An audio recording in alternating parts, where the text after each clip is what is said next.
If you are a cleaning business owner and you are struggling, whether you've been struggling for a little while or maybe you've been at this for a year or two and you're still not getting the traction that you know you should be getting, then this video is for you. I'm gonna give you 5 ways to overcome what you're dealing with. The best part about what I'm gonna show you in this video is these things could be applied to almost any area of life, not just business, which is super cool. We're not gonna waste any time, we're gonna get right into it. But quickly, before we do, what's up? Mike Mak here, founder of AutomatedCleaningBusiness.com, and I'm back with another video. All right, so struggling cleaning business owner, I'm talking to you on this one. All right, we're in this together. I want you off of that struggle bus.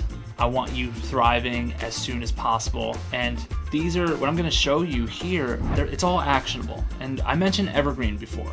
And what that means is any season of your business, you're gonna be able to call on these tips and they're always going to serve you well.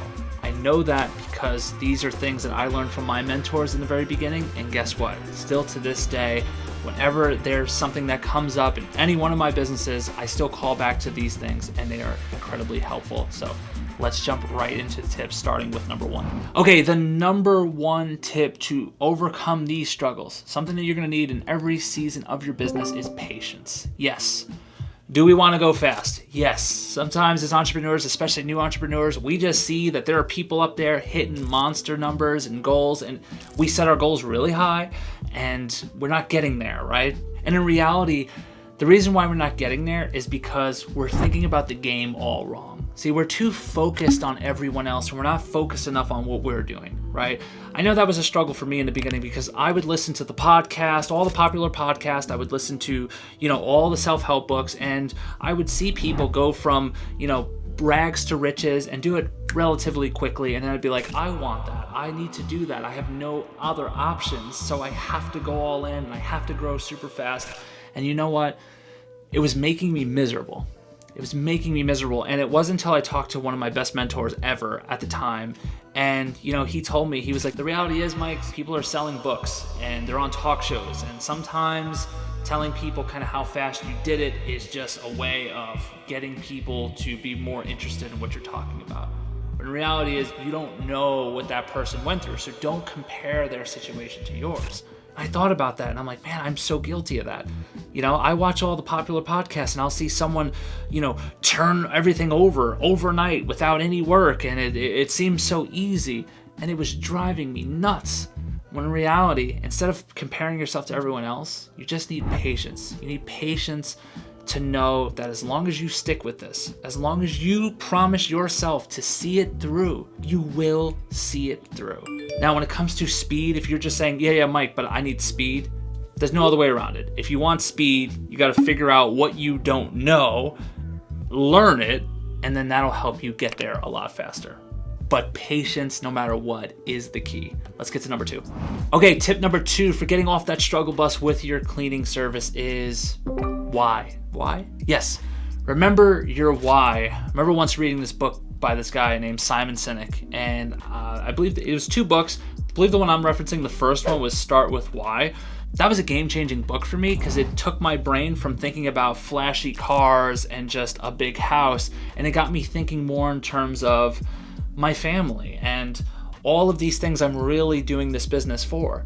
Because if you would ask me in the younger days, especially of my company's younger days, I would just tell you that, honestly, if I was being honest with you, I would tell you that, I want a sick house, I want this, I want that. And a lot of it was kind of like materialistic. But the thing that's interesting about that is I don't consider myself materialistic at all. I'm not very flashy. Look, I wear Reebok polos.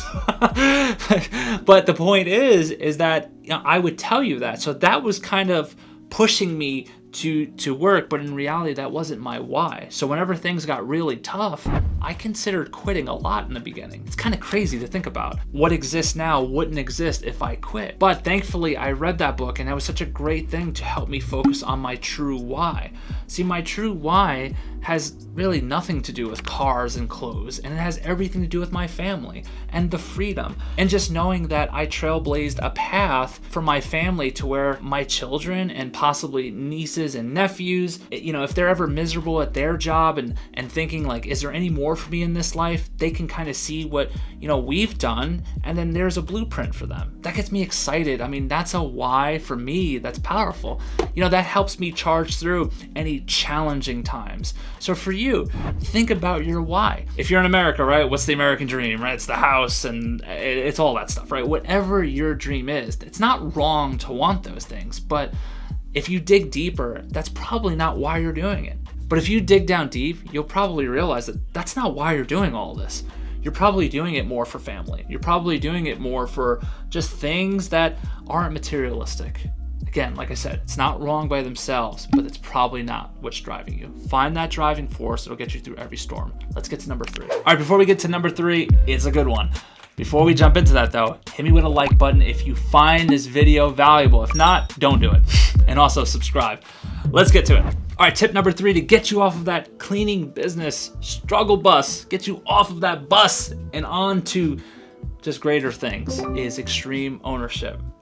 So that is the title of one of the best books I've ever read in my life, and it directly applies to my actual business. But guess what? It spilled into my personal life as well because it is such a powerful, I like to think of it as like a mental operating system. Extreme Ownership. If you're not familiar, it's written by a former Navy SEAL, Jocko Willink. It's a leadership book, and the point of the book was you have to take accountability for your own situation. Because if we don't take accountability for our situation, even things that maybe not our fault, like maybe you can say, well, yeah, but that really wasn't my fault. It's even in those times that you take accountability. Why? Because it's empowering.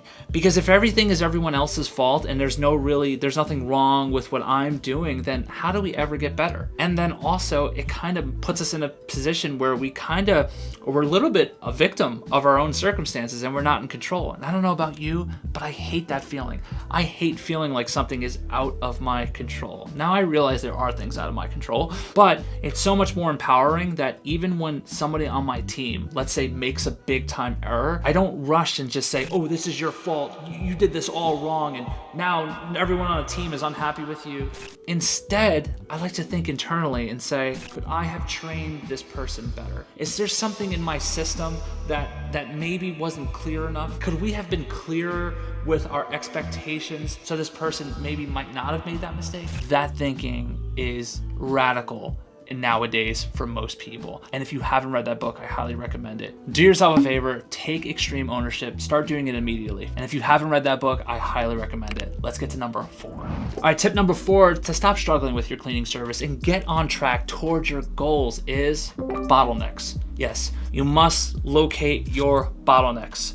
You need to stop thinking about business from an emotional standpoint, okay? That was something that I had to get better with because in the very beginning days, I was not fit to run a company. I was just too much on emotions. I didn't like to track things. I was very lazy when it came to that. And you know what?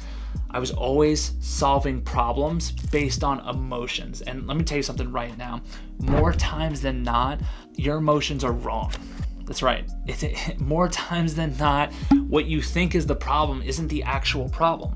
Now, a bottleneck, just so we're clear, is the things that are in the way of your growth, right? So let me give you a real life example. Let's say you are marketing to 5,000 people. And let's say your marketing is not garnering any results. It's not getting anyone to pay any attention to you. Nobody's calling you back. No one's responding to emails. No matter what you're doing, no one's doing anything. Now, operating from an emotional standpoint would probably lead you to a conclusion like, oh wow, 5,000 people, nobody's responding to me. I need to double this list, maybe triple this list. I need to have 15,000 people on my list so I can finally get some results. See, that would be from an emotional standpoint. But in reality, the true bottleneck is that what you're doing from a marketing standpoint just isn't working. It's not resonating. No one's picking up the phone and calling you. You don't need to reach out to 5,000 people. Most people in my program have a list of 250, and that's enough to generate phone calls and walkthroughs. 500, even better, but you have to be doing the right things. So start tracking what you're doing doing and then start looking for the real bottleneck, not the emotional bottleneck. That right there will make a night and day difference for your business. Now, let's get to number 5. This is a good one. All right, tip number 5 for getting everything the way it needs to be with your cleaning service is be willing to change course. Yes, there is a time to stick with what you're doing, right? But then there's also a point where you need to look at what you're doing and really assess the results that it's bringing. And if it's not bringing you the results you're looking for, then you need to change directions, right? So just to give you an example, let's say you are cold calling, and you're not landing clients. You have some options. You could continue to do what you're doing and then hope it improves, or you could, try to get better, which is a good option. Don't get me wrong. But the third thing you can do is have a realization that, hey, maybe everyone is doing this right now in my area, or maybe there's a lot of cleaning business owners already cold calling them and they're frustrated with that angle. So maybe I can get good at something else and then do that. Instead of cold calling, maybe I can try email. Maybe I could try postcard. Maybe I could you see what I'm saying? Maybe I could just show up in a different way, even door to door. Obviously not the biggest supporter of it, but if cold calling isn't working and you've tried to get better at it, try that. So even though I don't like cold calling and door to door, especially for beginners, because those are really difficult, you got to be really good at them for them to work a bit. They can still work. But if you're not getting results from them, it's probably a sign that you shouldn't be doing either. Maybe try something else. Like I said, be willing to change course after a while so you don't dial thousands and thousands of people every month just to come up with nothing. Because the worst thing I want for you is for you to come up with a conclusion that, oh, I'm not good enough to be a business owner, or what was I thinking ever starting this company?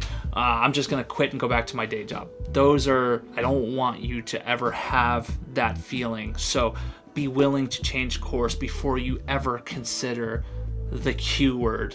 That's quit. Ugh, don't do that. All right, so I gave you 5 tips. Make it digestible. Take it one at a time. Don't feel the need to do all this immediately, but I would start, depending on how much you're struggling, just make it digestible. Each one of these tips is powerful enough to help you turn it around. All right, so I hope you found this valuable. If you did, hit that thumbs up button.